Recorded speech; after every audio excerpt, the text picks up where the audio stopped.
था सीए में रेगुलेशंस में सेफ्टी नाम का कुछ नहीं था, जस्ट सिंपल दिए हुए थे। नाउ दे हैव इनकॉर्पोरेटेड के सेफ्टी रेगुलेशन जो है 2010 जो है इसमें फ्रेम कर दिया है और इसमें ऐड कर दिए गए हैं। सीए जो है क्लियर है, सीएआर जो हम कर रहे हैं नेमली सेंट्रल इलेक्ट्रिसिटी अथॉरिटी जो है relating to safety electricity regulations are regulation framed by central electricity authority government of India act in 2003 में इसको रेगुलेट किया गया। मेजर्स रिलेटिंग टू सेफ्टी जो है इलेक्ट्रिक सप्लाई इन इंडिया के लिए जो पर्टिकुलर इन्होंने कर दिया है।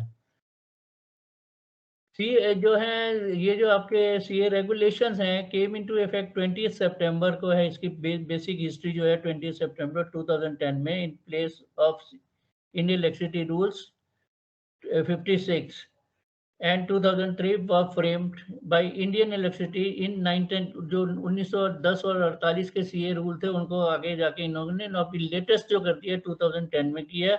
इसके बाद 2013 भी आ गया है, वो अभी अंडर वो नेगोशिएशंस हैं। ये जो सीएआर जो है के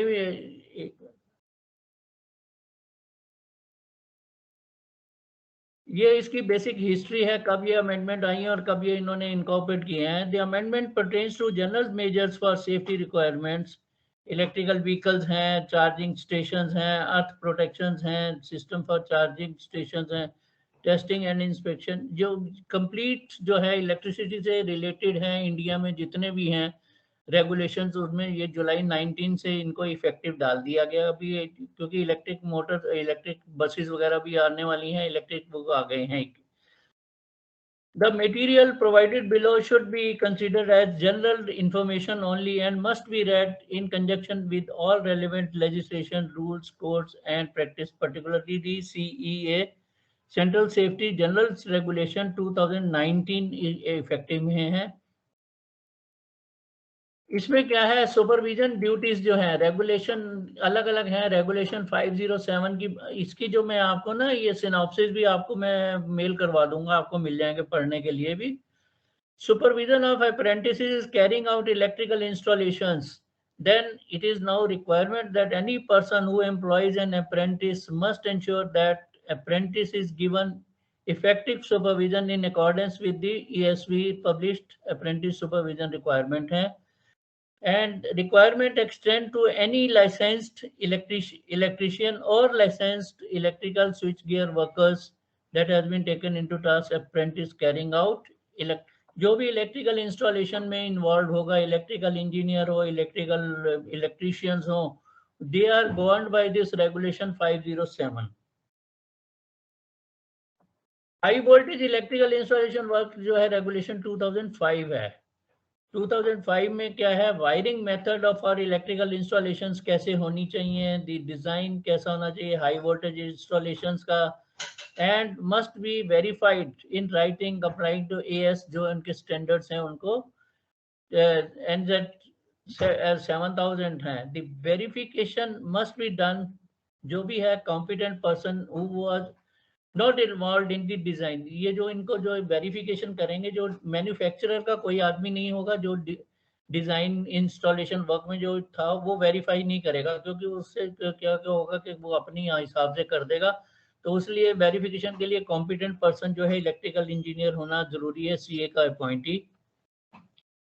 then installation work and safety standards for patent areas regulation 2006 and 505।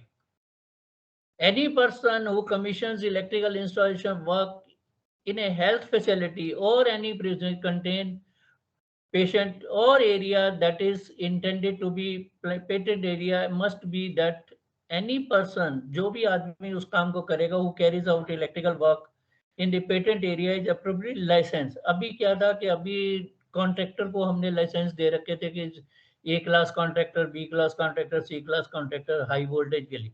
अब ये है कि इसके लिए कॉम्पिटेंसी उनको चाहिए, इंजीनियर इलेक्ट्रिकल इंजीनियर हो, ग्रेजुएट इंजीनियर हो, then he should qualify this training program, 3 months का ट्रेनिंग है, उसके बाद उसका test conduct, then he will be only responsible or he will be considered as a competent person for electrical installations।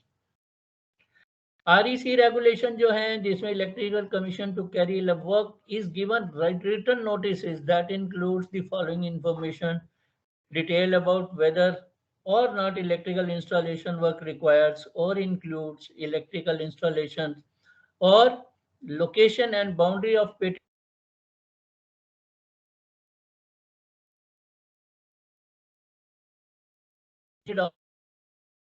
REC regulation जो है must carry out new electrical installation work or any repair maintenance or electrical installation or portion। ये सारी जो है regulations हैं जो मतलब इनकी हम language इसलिए change नहीं कर सकते क्योंकि ये जो है ये regulations जो हैं और ये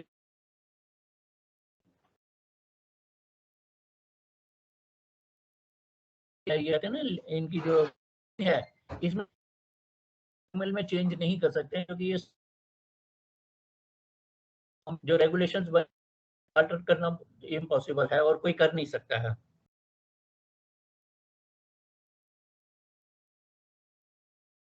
12 में कंसीडर किया जाता है बैटरी एनर्जी स्टोरेज सिस्टम जो है। Most of the power plants में आप देखेंगे कि बैटरी स्टोरेज बहुत बैकअप के लिए रखा होता है, बहुत होता है। All secondary battery system be different and scope जो है अलग अलग उनके स्कोप दिए हुए हैं। टेलीकॉम, यूपीएस है, हॉस्पिटल हैं, सब स्टेशन हैं, ब्लैक स्टार्स हैं। Electrical supply construction demolition sites जो हैं रेगुलेशन, बेसिकली ये सारी रेगुलेशंस हैं जिनको हमें थोड़ा आइडिया मिल जाता है। इन रेगुलेशंस में सेफ्टी को इन्होंने फुल्ली इन्वॉल्व कर दिया है। जितना ये सेफ्टी इन्वॉल्व हो जाएगी, all switch boards, metering enclosure, newly installed construction, ये बेसिकली जो सीए के रेगुलेशंस हैं जो इनका जो टेस्ट करने आएगा इंजीनियर, जो उनका सर्टिफाई करने आएगा एंड जहां भी आप ये लगा रहे हैं उनको ये सारी मेजरमेंट वो चेक करेंगे, then only they can certify yes you can go forward with this installations.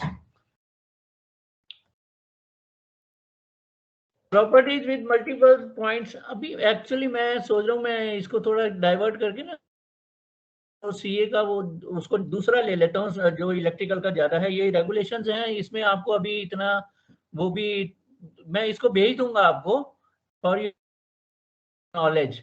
मैं इसको कोशिश कर रहा हूँ मैं आपको इलेक्ट्रिकल वाला दे दूं जरा, जो बेसिकली आपके लिए ज्यादा जरूरी है ना। Yes sir. ये है बेसिकली इलेक्ट्रिकल सेफ्टी से जो आपका स्टार्ट है ना, स्टार्टअप में जो आपको इलेक्ट्रिकल सेफ्टी चाहिए उसकी बेसिक चीजें मैं बता रहा हूँ आपको। इंट्रोडक्शन जब हम आने unlikely most other hazards which can be seen, बाकी सब खतरे नजर आते हैं, फेल्ट और warning for danger from electricity, that's why electricity can kill. How electrical shock occurs, जब हम बात करते हैं शॉक, इलेक्ट्रिकल शॉक कैसे electricity travels in close circuits normally through a conductor. Shock results when the body becomes a part of electrical circuit, current enters the body, एक point से enter करता है, लीव फ्रॉम दी अदर आपके and से निकलता है। तो आप ये देखेंगे जब करंट एंटर करता है तो हाई वोल्टेज होती है, तो वो आपके जहाँ से एंटर करता है वहां जलन होती है और जहाँ से एग्जिट करता है पार्ट से वहां जल जाते हैं वोल्टेज की वजह से। तो करंट जब बॉडी के अंदर जाता है तो ये आपके जितने हार्ट मसल्स हैं वो सब कॉन्ट्रैक्ट हो जाते हैं। कॉन्ट्रैक्ट होने से क्या है, सर्कुलेशन ऑफ ब्लड जो है स्टॉप होता है, जिससे कैजुअलिटीज होने के चांसेस ज्यादा होते हैं। तो बेसिकली वो ही वांट्स टू टेल कि इलेक्ट्रिकल शॉक जो है आपकी बॉडी से जब करंट पास होता है तो दैट एक एंड से पास होता है, दूसरे एंड से जब निकलता है तो कॉन्टैक्ट बॉडी साइमल्टेनियसली टचिंग, जब आप बॉडी कांटेक्ट में आती है तो बॉडी का जो touching the phase and neutral conductor, thus completing the circuit through the body। अब ये देखिए जैसे ये है, यहाँ आप खड़े हैं, you become a part of it and circuit is a complete circuit बन गया है, and then by touching the phase conductor and standing on the ground, अगर आप ग्राउंड पे खड़े हैं जैसे ये खड़े हैं तो if you become a part of this, basically ये causes of electric shock क्या है वो आपको बताने की कोशिश कर रहे हैं इसमें। ये करंट पास हुआ, then you become a part of that circuit, और उसमें करंट जैसे ही पास होता है एक एंड से एंटर करेगा, दूसरे एंड से बाहर जाएगा, तो नेचुरल है कि there will be definitely contraction of muscles in the body, और उसमें चांसेस हो जाते हैं electric shock. That's why we say कि electric shock is more dangerous than voltage. Voltage में क्या है कि आपकी बॉडी बर्न इंजरीज ज़्यादा होती हैं, शॉक में जो है अंदर का सिस्टम जो है कॉन्ट्रैक्ट होता है तो डेथ होने के चांसेस होते हैं। This is how by touching metallic parts one has become live by itself being a contact with energized wire. अब ये होता है what is the electrical hazards की जब हम बात करते हैं तो इलेक्ट्रिकल हैजर्ड्स क्या हैं? प्राइमरी हैजर्ड्स हैं एंड सेकेंडरी हैजर्ड्स हैं। प्राइमरी हैजर्ड्स में आता है इलेक्ट्रिक शॉक लग सकता है, बर्न इंजरीज हो सकती हैं, फायर एंड एक्सप्लोजन हो सकता है। अब बर्न इंजरीज में क्या है? फ्लैश ओवर होता है, जूल बर्न्स हो जाते हैं। फायर एक्सप्लोजन में क्या है? स्पार्क होगा, स्टैटिक चार्ज होगा। सेकेंडरी हैजर्ड्स क्या होते हैं कि जब आप हाइट पे कहीं काम कर रहे हैं तो आपको सेकेंडरी हैजर्ड्स में क्या है? Dropping of tool and object, जैसे ही वो आपकी बॉडी से टच करके जैसे ही शॉक लगता है तो वो नीचे गिरना शुरू हो जाते हैं, तो उससे एक्सीडेंट होने के चांसेस हैं। ड्यूल बर्न्स आपने स्टडी किया होगा, आई स्क्वायर आर टी होता है। The passage of electric current along with the conductor is accompanied by dissipation of heat energy according to Joule's law. Heat produced क्या है? आई स्क्वायर आर टी है, कितना I current कितने amperes में है, R resistance in ohms है, T is time in seconds. As skin offer the highest resistance, जो हमारी स्किन है जो रेजिस्टेंस सबसे ज्यादा ऑफर करती है करंट को, it's here that burn is most likely to occur. आपने देखा होगा जब भी कभी लगता है तो बर्न फ्लैश ओवर होता है, ये करंट आता है तो आपकी बॉडी जल जाती है, जहाँ एंटर करता है और जहाँ से एग्जिट करता है वहां जलने के आ जाती है। It also explain why dry skin is much higher resistance than the wet skin is.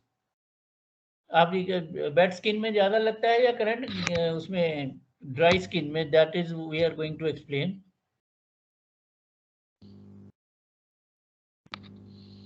अब देखिए कि effective of current on human body क्या है। 0 to 0.15 मिली एम्पियर का जो आप करंट है तो कोई सेंसेशन नहीं होती है। 1 मिली एम्पियर पे परसेप्शन आता है। देन 1 to 3 मिली एम्पियर पे वीक सेंसेशन आती है। 3 एम्पियर मिली एम्पियर से 10 मिली एम्पियर तक पेनफुल है। 10 मिली एम्पियर से threshold muscular contraction in arms and that's why we say current is more dangerous than voltage. 30 में threshold respiratory paralysis. Respiratory paralysis अंदर की जो आपकी मसल्स हैं वो कॉन्ट्रैक्ट हो जाती हैं, वेन्स कॉन्ट्रैक्ट हो जाती हैं, तो supply of blood and air जो आपका बॉडी को ब्रेन को जाने हैं वो रुक जाते हैं, कंट्रोल कम पड़ जाता है। जैसे आपने देखा होगा आदमी जब करंट लगता है तो नीला पड़ जाता है। 250 मिली एम्पियर से कार्डियक फिब्रिलेशन हो सकती है and 4 milli ampere threshold cardiac paralysis है। और 5 मिली एम्पियर की जब हम बात करते हैं तो वर्किंग अंदर के जो टिश्यूज हैं वो जल जाते हैं। तो आपके घरों में minimum is 5 ampere to 15 ampere का होता है। तो इसीलिए घरों में भी हम कहते हैं कि जब भी हो तो एमसीवी वगैरह लगाना जरूरी है, ताकि कभी भी ऐसा हो तो सर्किट में आदमी के चांसेस होते हैं कि कंट्रोल हो सकता है, जान बच सकती है। Factors that determine severity of electric shock. अब देखिए आप जब किसी को इलेक्ट्रिक शॉक लगता है तो उसकी क्या सीवियरिटी है, कितना उसका खतरा ज्यादा बढ़ सकता है, that depends. Magnitude of current क्या है, पाथ ऑफ करंट क्या है, टाइम पीरियड ऑफ करंट क्या है, कितने टाइम के लिए करंट पास हुआ, आपकी बॉडी कांटेक्ट में रही। Physical condition of the victim, आदमी कैसा है, मोटा है, पतला है, गीला है, सूखा है, उसमें भी बहुत फर्क। Physiological condition of the person, वो कितना फिजियोलॉजिकली फिट है कि नहीं है, उसको कहीं ऐसा तो नहीं, कई बार तो होता है ना देखते ही आदमी घबरा के हो जाता है। Then according also the phase of the heart cycle at the time of current, आदमी का हार्ट रेट क्या चल रहा था उस टाइम जब उसका करंट लगा, तो that is also severity shock की वो बताते हैं। Effect of frequency of severity shock, जब higher the frequency of current the higher of severity, जितनी frequency higher होगी करंट की उतनी severity shock की ज्यादा होगी। Invariably that DC is less dangerous than AC, क्योंकि DC में आप देखिए, AC में तो आदमी, मैं तो ये गलत लिख दिया है, AC इज जो है वो थोड़ा कम है, क्योंकि AC में आपने देखा साइन का हुआ है, एकदम पीक में जाती है देन इट बिकम्स नेगेटिव। तो DC तो है डायरेक्ट, एक बार चलता है तो चलता ही जाएगा, तो that means it's more dangerous. जब हम बात करते हैं कि different values of human resistance क्या है इलेक्ट्रिक करंट में। ड्राई स्किन में जब हम बात करते हैं तो क्या होता है कि आपका ये देखिए कितना है 1 लाख टू 60 लाख जो है ओम्स का। अगर आपका ड्राई स्किन है तो इतना रेजिस्टेंस ऑफर होगा। वेट स्किन है तो 1000 है। इसका मतलब ड्राई स्किन में अगर इतना ज्यादा रेजिस्टेंस ऑफर होगा तो definitely there will be burn injuries. Resist कर रहा है। वेट स्किन में अभी इसीलिए कहते हैं ना जब 1000 है तो वो कुछ भी नहीं है। जैसे ही वेट स्किन में करंट आता है, करंट लगता है बॉडी को, तो एकदम आदमी की डेथ होने के chances. One example I will give you. एक इंजीनियर जो हमारे यहाँ when I was doing in metro, तो एक engineer he was construction site में जाना था, गाड़ी नीचे आ गई। उसने बेचारे ने नया ना शादी होके आया था, ही वाज न्यूली मैरिड। उसने रॉड लगाई हुई, इमर्शन रॉड लगाई थी पानी में, और उसी का कहा कि साथ साथ गर्म होगा, साथ साथ में नहा लूंगा, and he was trapped and he died instantly. तो वेट स्किन जो है is more dangerous for electrical, तो इसलिए इसको थोड़ा हम कहते हैं ना ड्राइव से टच करना है। इंटरनल बॉडी जो हैंड टू फुट की हमें 400 to 600 ओम्स ऑफर करता है, ईयर टू ईयर 100 करता है ऑफर, 100 ओम्स तक का। प्रोटेक्शन मेथड जब हम कहते हैं इलेक्ट्रिसिटी से प्रोटेक्शन मेथड क्या है, तो हम सबसे बड़ा कहते हैं आइसोलेशन। आपको उसको आइसोलेट करने के बाद ही to carry out any work on it. Then marking danger signs, danger signs उसके ऊपर मार्क किए हो जाने चाहिए। Routine insulation of common parts, routine insulation जो है आपका, तभी हम कहते हैं कि इंसुलेटेड, बिना इंसुलेशन के नेकेड वायर को, जॉइंट्स को कभी छोड़ो मत। Routine insulation of common parts हैं नॉब्स, डायल्स, हैंडल्स, ये प्रोटेक्शन मेथड है। कई बार आपने देखा होगा नॉब्स हटा देते हैं तो प्लायर से लोग उसको ऑन ऑफ करते हैं, वेल्डिंग मशीनों में एट साइड कंस्ट्रक्शन साइड में मैंने देखा है। जो मोर डेंजरस, तो नॉब्स, डायल्स और हैंडल्स जो हैं वो इंसुलेटेड होते हैं, that is the protection method and it should be in order, working condition में होनी चाहिए। रबर मैट्स जो हैं एट प्लेसेस वेयर, जितने भी इलेक्ट्रिकल पैनल्स हैं हाई वोल्टेज के हैं, लो वोल्टेज के हैं, उनके सामने हम करते हैं कि इंसुलेटेड रबर मैट्स होने चाहिए, so that when you are coming in contact or carrying out any work, that should be taken into consideration. Then use of rubber gloves and non-conductive shoes. अब इसमें एक चीज का आपको और थोड़ा ध्यान रखना पड़ेगा। when we say कि टेस्टेड ग्लव्स हैं, 440 11 kV के टेस्टेड ग्लव्स से हम काम करवाते हैं, इट डजंट मीन कि one should catch the live wire with 11 kV gloves पहने तो लाइव वायर को, नो। वो ग्लव्स हम इसलिए देते हैं कि अनफॉर्चुनेटली अननोइंगली अगर माइंड किसी भी शॉर्ट ड्यूरेशन के लिए comes in contact, that will save the person from the shock. Otherwise they are not meant कि आप 11 kV पहन के 11 kV की लाइन चार्ज को पकड़ लीजिए। No, never allow all these things.